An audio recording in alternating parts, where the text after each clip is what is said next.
नमस्कार, जोहार। झारखंड का एकमात्र सरकारी न्यूज चैनल क्लीन न्यूज में आपका स्वागत है। समस्या किसान से जुड़ा हो या हो पारा शिक्षकों का मुद्दा, हर खबर पर होगी हमारी पैनी नज़र। सभी खबर सिलेक्टेड और काम की है, तो वीडियो के अंत तक बने रहें। साथ ही आप न्यूज को किस गांव या शहर से देख रहे हैं, हमें कमेंट में ज़रूर बताइए। आज का लाइक हम 100 रखते हैं, उम्मीद है कि आप इसे पूरा करेंगे। और रोजाना पंचायत चुनाव का अपडेट पाने के लिए चैनल को सब्सक्राइब कर बेल आइकन को प्रेस करें। तो चलिए जानते हैं आज का मुख्य समाचार। झारखंड में 20 सूत्री के बाद अब गठित की जाएगी 15 सूत्री कमेटी, जाने किस प्रकार होगा गठन। झारखंड में सरकार की 20 सूत्री कमेटी के गठन की प्रक्रिया पूरी होने के बाद 15 सूत्री कमेटी और निगरानी समिति के गठन की प्रक्रिया शुरू होगी। 20 सूत्री कमेटी के गठन की प्रक्रिया अंतिम चरण में है। इस सप्ताह तक बचे जिलों में कमेटी के गठन कर लिए जाने की उम्मीद है। इसके बाद राज्यों में 15 सूत्री कमेटी के गठन की प्रक्रिया शुरू होगी। जिला स्तर पर 15 सूत्री कमेटी का गठन किया जाएगा। इसमें 4 अल्पसंख्यक कार्यकर्ता सदस्य के रूप में शामिल होंगे। इसमें मुस्लिम, ईसाई समेत अन्य अल्पसंख्यक कार्यकर्ता शामिल हो सकेंगे। वहीं निगरानी समिति जिला और प्रखंड स्तर पर होगी। इसमें दोनों जगहों पर 6 सामाजिक व्यक्ति सदस्य होंगे। इसकी जानकारी कांग्रेस के प्रदेश अध्यक्ष राजेश ठाकुर ने दी। दुमका में धड़ल्ले से चल रहा है कोयला का काला कारोबार। छापेमारी में 20 अवैध खदान ध्वस्त। शिकारी पाड़ा के बादल पाड़ा और आसपास के क्षेत्र में अवैध रूप से चल रही कोयला खदानों के विरुद्ध सोमवार को छापेमारी कर जिला प्रशासन और पुलिस की संयुक्त टीम ने करीब 20 की संख्या में सुरंगनुमा अवैध कोयला खदानों को डोजरिंग कर बंद कर दिया। डोजरिंग कर बंद कराई गई अवैध कोयला खदानें रहती जमीन पर चलाई जा रही थी। अवैध कोयला खदानों पर छापेमारी की सूचना लीक हो जाने के कारण जब प्रशासन की टीम बादलपाड़ा पहुंची, सभी माफिया और कोयला खनन में लगे लोग फरार हो चुके थे।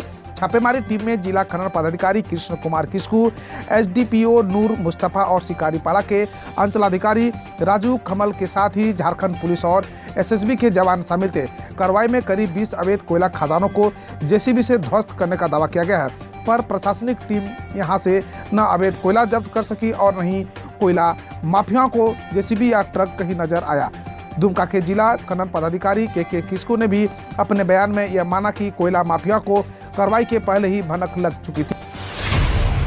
झारखंड के धनबाद में पुजारी बनने से किया इनकार तो 3 परिवारों का कर दिया हुक्का पानी बंद। धनबाद में ग्राम देवता पूजा करने से मना करने पर सामाजिक बहिष्कार कर दिया गया।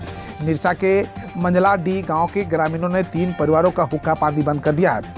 2 लोगों पर गांव वालों ने जबरन पुजारी यानी नायकी बनने का दबाव बनाया। दोनों पुजारी बनने से मना कर दिया तो गांव वाले उनके विरुद्ध हो गए। गांव के ही एक अन्य व्यक्ति ने दोनों का समर्थन किया तो उनके परिवार का भी सामाजिक बहिष्कार कर दिया गया। मामले की शिकायत सोमवार को MPLOP की पुलिस ने की गई है। अनिल कुमार महतो जैक अध्यक्ष पद पर नियुक्त, सरकार ने जारी किया नोटिफिकेशन।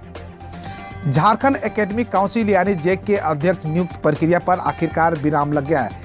सरकार ने अनिल कुमार महतो को जैक के अध्यक्ष पद पर नियुक्त करने का नोटिफिकेशन जारी कर दिया है, जिसके बाद अगले 3 वर्ष तक के लिए अनिल कुमार महतो को अध्यक्ष पद की जिम्मेदारी दी गई है।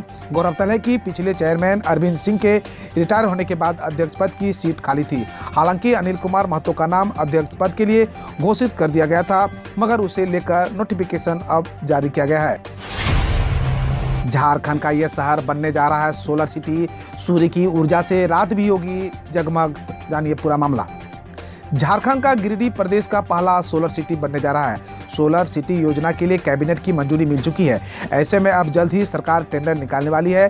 टेंडर के बाद सोलर सिटी का नाम शुरू हो जाएगा। बताया जा रहा है कि सोलर सिटी योजना के तहत एक शहर के सभी घरों में सोलर रूफटॉप पावर प्लांट लगेगा। घरों की छतों पर सोलर पैनल की सहायता से 1 किलोवाट से लेकर जरूरत के मुताबिक सोलर पैनल लगाए जाएंगे। सोलर पैनल घरों की छतों पर या फिर खाली जमीन पर लगाए जाएंगे। इसके लिए घर और जमीन की मालिक को सब्सिडी भी दी जाएगी। मोदी सरकार बना रही है ऐसा प्लान की बदल जाएगा झारखंड। हेमंत सोरेन सरकार की दी बड़ी जिम्मेदारी। प्रधानमंत्री गति शक्ति योजना के तहत मास्टर प्लान बनाने की जिम्मेदारी झारखंड सरकार को दी गई है। इसके लिए मुख्य सचिव की अध्यक्षता में कमेटी बनेगी। पिछले दिनों केंद्र सरकार के साथ हुई बैठक में झारखंड ने से नोडल अधिकारी दिव्यांशु झा शामिल हुए थे। इसमें मास्टर प्लान बनाने के लिए झारखंड को कार्रवाई करने का निर्देश दिया गया है। बता दें कि गति शक्ति योजना के तहत मल्टी मॉडल ट्रांसपोर्ट सिस्टम बनाने के लिए है। इसके तहत पूरे देश के सड़क, जल और रेल मार्ग पर 1 लाख करोड़ रुपए के लिए जाएगी। गति शक्ति योजना के अंतर्गत यातायात और लॉजिस्टिक के मिसिंग लिंक को जोड़ा जाएगा। साथ ही इकोनॉमिक जोन, औद्योगिक इलाकों और व्यापारिक मार्गों को जोड़ने पर भी जोर दिया जाएगा। झारखंड के इस रूट से गुजरेगी वाराणसी हावड़ा बुलेट ट्रेन। 5 जिलों में तेज होगी विकास की रफ्तार। भारत की पूर्वी क्षेत्र के विकास के लिए केंद्र सरकार की कवायद जारी है। इसको लेकर उत्तर प्रदेश, बिहार, झारखंड समेत सीमाओं से लगते विभिन्न राज्यों से व शेष भारत से कनेक्टिविटी विस्तार पर जोर दिया जा रहा है। इसी क्रम में यूपी से बिहार, झारखंड होते हुए पश्चिम बंगाल तक हाई स्पीड ट्रेन यानी बुलेट ट्रेन चलाने की योजना पर कार्य जारी है। इस ट्रेन की अधिकतम गति 350 किलोमीटर प्रति घंटे होगी। मिली जानकारी के अनुसार इसके लिए अलग से पटरी बिछाई जाएगी। झारखंड पंचायत चुनाव पर क्यों है सस्पेंस, मंत्री हफीजुल हसन अंसारी ने दिए संकेत। झारखंड पंचायत चुनाव को लेकर अभी तक कोई भी फैसला नहीं हो पाया है। ऐसे में लोग इस बात को जानना चाहते हैं कि आखिर चुनाव कब होगा। मालूम हो कि त्रिस्तरीय पंचायत राज के निर्वाचित प्रतिनिधियों का कार्यकाल दिसंबर 2020 में ही पूरा हो चुका था। कार्यकाल में राज्य सरकार ने 6 महीने के लिए 2 बार विस्तार कर चुकी है। कोरोना की पहली और दूसरी लहर के कारण पंचायत चुनाव संपन्न नहीं हो सका था। अब जब कोरोना की तीसरी लहर की सुगबुगाहट सुनाई दे रही है तो ऐसे में पंचायत चुनाव फिर टलने का अंदेशा जताया जा रहा है। वहीं आम लोग कहते हैं कि जब यूपी समेत 5 राज्यों में विधानसभा चुनाव हो सकता है तो झारखंड में पंचायत चुनाव क्यों नहीं हो सकता है। अब झारखंड के अल्पसंख्यक कल्याण, निबंध, खेलकूद, कला, संस्कृति और युवा कार्य विभाग के मंत्री हफीजुल हसन अंसारी ने पंचायत चुनाव को लेकर सरकार पर पक्ष रखा है। 7वीं जेपीएससी मेंस परीक्षा पर रोक लगाने के लिए झारखंड हाईकोर्ट का इनकार। पीटी में आरक्षण को लेकर की गई थी ये मांग। 7वीं जेपीएससी यानी झारखंड लोक सेवा आयोग प्रारंभिक परीक्षा में आरक्षण का लाभ देने को लेकर कुमार सन्यम ने झारखंड हाईकोर्ट में रीट याचिका दायर की थी।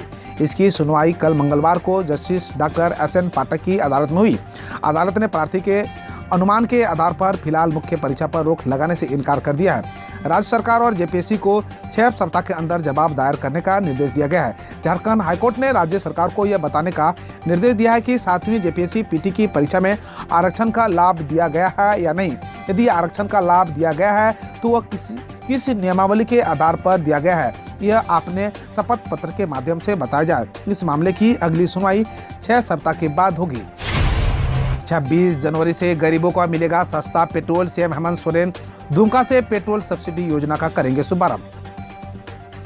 मुख्यमंत्री हेमंत सोरेन ने अपनी सरकार के 2 साल पूरे होने के उपलक्ष्य में जिस पेट्रोल सब्सिडी योजना की घोषणा की थी उसे झारखंड की उप राजधानी दुमका से गणतंत्र दिवस के दिन यानी 26 जनवरी को लॉन्च किया जाएगा। इसके तहत राज्य के 20 लाख दोपहिया रखने वाले राशन कार्डधारियों को पहले चरण में लाभ मिलेगा। इसके लिए उन्हें पेट्रोल सब्सिडी नामक मोबाइल ऐप के जरिए आवेदन कर रजिस्ट्रेशन करना होगा।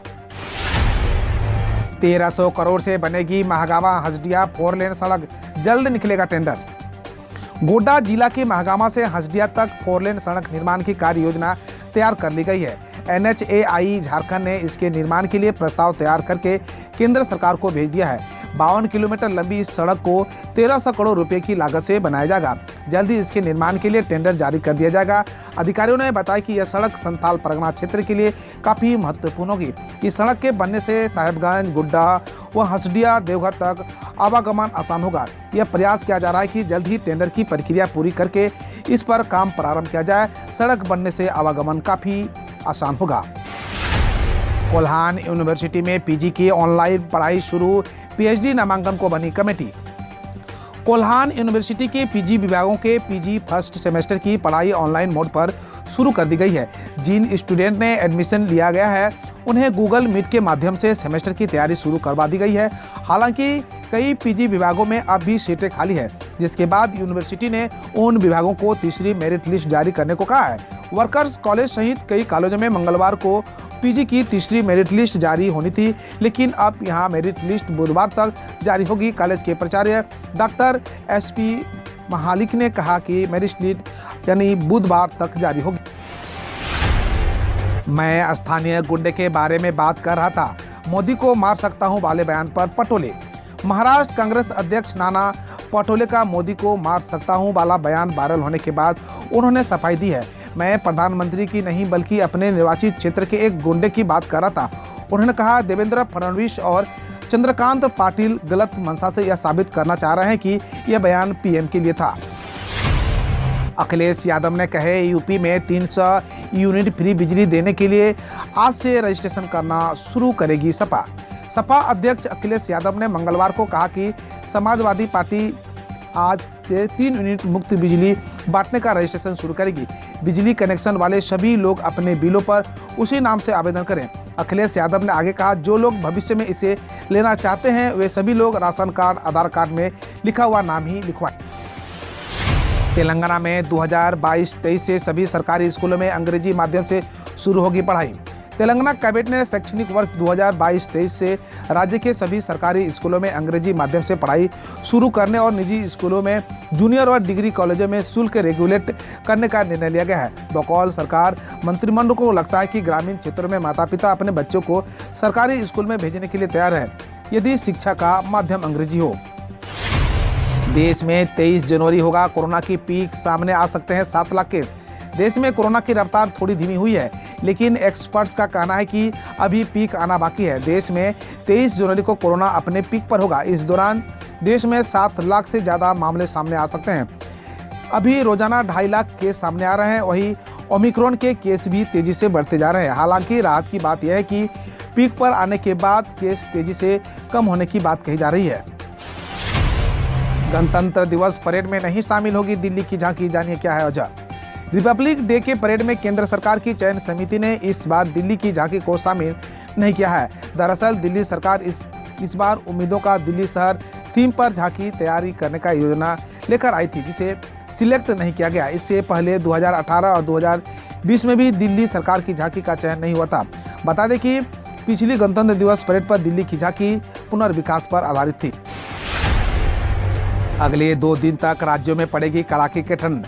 उत्तर भारत के अधिकांश इलाकों में अब भी कड़ाके की ठंड। हम रोज ऐसे ही न्यूज लाते रहेंगे, तो यदि आपने अभी तक क्लीन न्यूज को सब्सक्राइब नहीं किया है तो पहले फटाफट सब्सक्राइब कर लें, साथ ही बेल आइकन को दबा दें ताकि कोई अपडेट मिस ना हो।